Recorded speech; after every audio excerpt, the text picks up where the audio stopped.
This episode of Living Corporate is brought to you by Blind. Blind is a safe, trusted community of more than 5 million verified professionals. Head over to teamblind.com to get the latest insights into salaries, company reviews, and interview experiences at thousands of companies worldwide.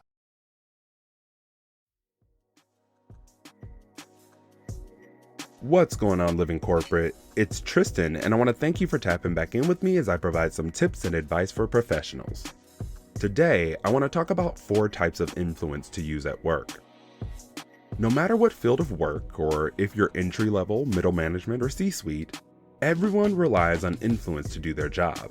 Yet I often hear from my clients that they feel that they don't really influence much at work. I think the discrepancy here is that people don't understand that different types of influence exist. Today, I'm going to talk about 4 primary modes of influence outlined by Blair Glazer, a leadership consultant. The first is telling.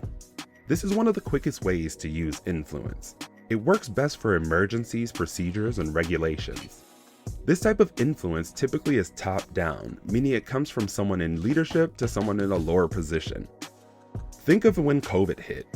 Leaders had to tell staff what to do and how to operate during the pandemic. Other than those type of situations, telling is actually quite ineffective. Sometimes your influence needs something deeper, like selling. Selling is another form of influence. Using tactics like storytelling, research, data, and documentation, people gain buy-in and support for a new idea, culture shift, or big change. While telling stops at what you need to do, selling goes into why you need to do it, which helps persuade others' opinions. This type of influence can happen top-down, bottom-up, and laterally. The next form of influence is consulting. Let's just say you were trying to make a big decision, so you go to your best friend to get their thoughts on it. Even though they are providing you with advice, ultimately, you have the choice to take their advice or not. That's a simplified form of consulting. It's a collaborative process based on a conversation and co-creation, but one party has the authority to make the final call. Consulting creates a sense of partnership and teamwork. This is a great form of influence because even when everyone doesn't like the decision, they're content because you consulted with them. The last form of influence is collaborating. When companies are trying to implement something new or figure out solutions, this form of influence allows people at all levels of the organization to exercise leadership. Collaborating requires the leader to create structure for the group, but not dictate solutions. Instead, they participate as part of the team to achieve the common goal. In most situations, you will use a combination of these 4 types of influence. The key is to identify what outcomes you're looking for and who your audience is. Then you can select the right type of combination for your situation.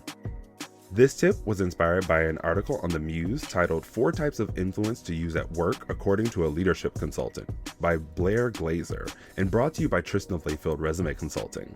Check us out on Instagram, Twitter, and Facebook at Layfield Resume, or connect with me, Tristan Layfield, on LinkedIn.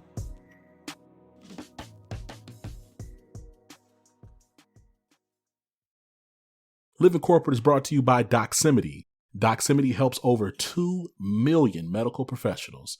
We are the largest medical network that includes over 80% of physicians and over 50% of physician assistants and nurse practitioners. We don't take that responsibility lightly and committed to working towards a more equitable world inside and beyond our virtual office walls. If you want to learn more about Doximity, check out your app store at DOXIMITY. That's DOXIMITY.